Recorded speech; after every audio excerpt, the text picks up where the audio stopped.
И здравейте хора и добре дошли в днешното видео, където ще вървим от училище към Булмагасис. Познайте кой?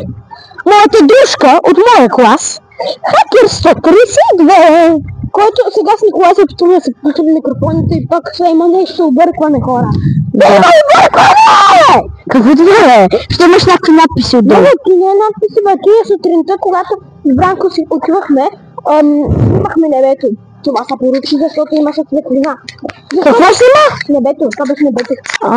Ама просто, имаше... Какви са тия надписи отдолу? Редно имам 13 про телефона. Ти имаш такива, Ио. И ти можеш. Аз не искам, гадно ми е. Затова казвам Ио.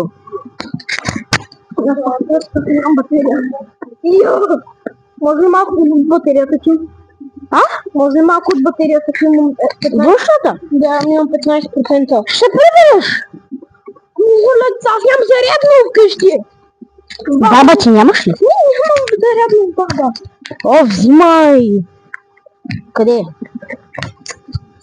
Хора, не знам къде ми е батерия. Чакай, искам да кажа нещо. СМР! Много е добър този микрофон. Изглежда като траш, ама е много добър. Нищо решение за 5 лева. Имаш ли тебе? Да. С тебе? Не. Чакай. Май да не знам. Охо, и сега в комплекта ти има кабел. Вярно бе. Хора, този не знае дали има кабел за зарядно. Вижте го, пича, той много забравя. Нали така? Да. Искам само да видите. Ето го, нагласа отдалечавам. Говори тихо и ще го чуете. Хора, това видео е малко 5 лева!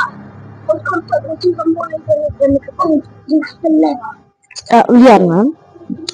13 лева платих и за двата комплекта, които са общо 4 микрофона. Виж ли батерията?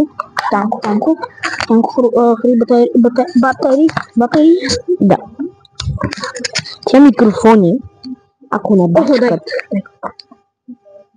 Ма това може да го отвържиш. Не, няма да го отвържиш. Къде ще сложиш телефона и батерията? И двете ли ще държиш едно? Да видим. Да, става.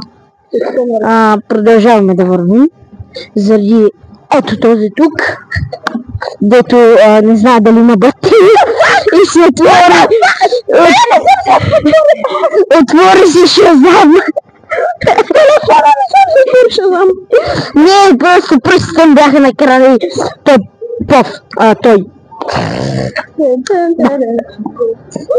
Вие ме чака вече половин час! Той чуя при баба му. Половин час! И аз стоям при моята баба.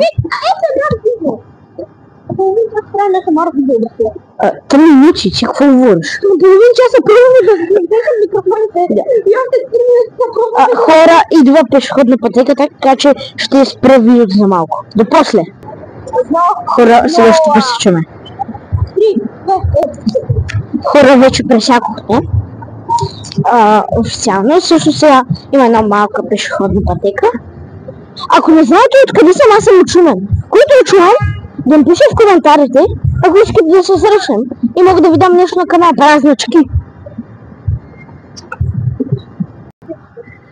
И хора, до тук ще бъде видеото. Благодаря, че гледахте. Чао, чао и до следващия път.